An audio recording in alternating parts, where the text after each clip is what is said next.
Hello friends, ഇന്ന് ഞാൻ വന്നിട്ടുള്ളത് നല്ലൊരു മസാല ദോശൻ്റെ റെസിപ്പി ആയിട്ടാണ്. അപ്പോൾ നമുക്കിതെങ്ങനെ ഉണ്ടാക്കാമെന്ന് നോക്കാം. ഇതാ ഞാനിപ്പോൾ ഒരു പാൻ അടുപ്പിലേക്ക് വെച്ചിട്ടുണ്ട്. ഇനി ആവശ്യത്തിന് എണ്ണ ഒഴിച്ച് കൊടുക്കാം.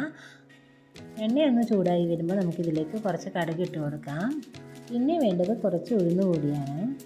ഇതൊരു ഗോൾഡൻ കളറാകുമ്പോൾ നമുക്കിതിലേക്ക് കുറച്ച് സവാള ഇട്ട് കൊടുക്കാം. സവാള ഇട്ട് കൊടുത്ത ശേഷം ഇതൊന്ന് പെട്ടെന്ന് വഴണ്ടി കിട്ടാനായിട്ട് നമുക്ക് കുറച്ച് ഉപ്പ് കൂടെ ചേർത്ത് കൊടുക്കാം. ഇനി ഇതിലേക്ക് കുറച്ച് ഇഞ്ചിയും പച്ചമുളകും കൂടെ ചേർത്ത് കൊടുക്കാം. ഇനി ഇത് നന്നായിട്ട് തന്നെ നമുക്കൊന്ന് വഴറ്റിയെടുക്കാം. ഇനി ഇഞ്ചിയുടെ പച്ചമണമൊക്കെ ഒന്ന് മാറുന്നവരെ നമുക്കിതൊന്ന് വഴറ്റി കൊടുക്കാം. ഇതിലേക്ക് വേണ്ടത് ഒരു 2 ഉരുളക്കിഴങ്ങ് വേവിച്ച് ഉടച്ച് വെച്ചതാണ്. ഞാനത് ഇതിലേക്ക് ചേർത്ത് കൊടുക്കുകയാണ്. ഉരുളക്കിഴങ്ങ് കൂടെ ചേർത്ത് കൊടുത്ത ശേഷം ഇത് നന്നായിട്ടൊന്ന് മിക്സ് ചെയ്തെടുക്കാം. ഇനി ഇതിലേക്ക് കുറച്ച് മഞ്ഞൾപ്പൊടിയും കുറച്ച് ഗരം മസാലപ്പൊടിയും പിന്നെ ആവശ്യത്തിന് ഉപ്പുകൂടെ ചേർത്ത് ഇത് നന്നായിട്ടൊന്ന് മിക്സ് ചെയ്തെടുക്കാം. ഇനി ഇതിലേക്ക് കുറച്ച് വെള്ളം കൂടെ ചേർത്ത് ഇത് നന്നായിട്ട് തന്നെ നമുക്കൊന്ന് മിക്സ് ചെയ്തെടുക്കാം. കുറച്ച് മല്ലിയില കൂടി ഇട്ട് കഴിഞ്ഞാൽ നമ്മുടെ മസാല റെഡി ആയിട്ടുണ്ട്.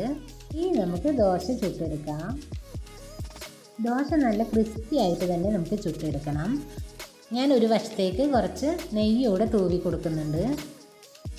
ഈ ദോശയെല്ലാം നന്നായി മുരിഞ്ഞ് വരുമ്പോൾ നമുക്കിതിലേക്ക് നമ്മുടെ മസാല ഒന്ന് ചേർത്ത് കൊടുക്കാം. ഇതാ ഇങ്ങനെ മസാല ചേർത്ത് കൊടുത്ത ശേഷം നമുക്ക് ഇഷ്ടമുള്ള ഷേപ്പിലേക്ക് ഇത് നമുക്ക് ചെയ്തെടുക്കാം. ഇതാ ഇപ്പോൾ നമ്മുടെ മസാല ദോശ റെഡി ആയിട്ടുണ്ട്. അപ്പോൾ വീഡിയോ ഇഷ്ടപ്പെട്ടാൽ ലൈക്ക് ചെയ്യാൻ മറക്കല്ലേ. സബ്സ്ക്രൈബ് ചെയ്യാത്തതുണ്ടെങ്കിൽ ഒന്ന് സബ്സ്ക്രൈബ് ചെയ്ത് സപ്പോർട്ട് ചെയ്യണേ. അപ്പോൾ ഇനി അടുത്തൊരു വീഡിയോ ആയിട്ട് വരാം. ബൈ.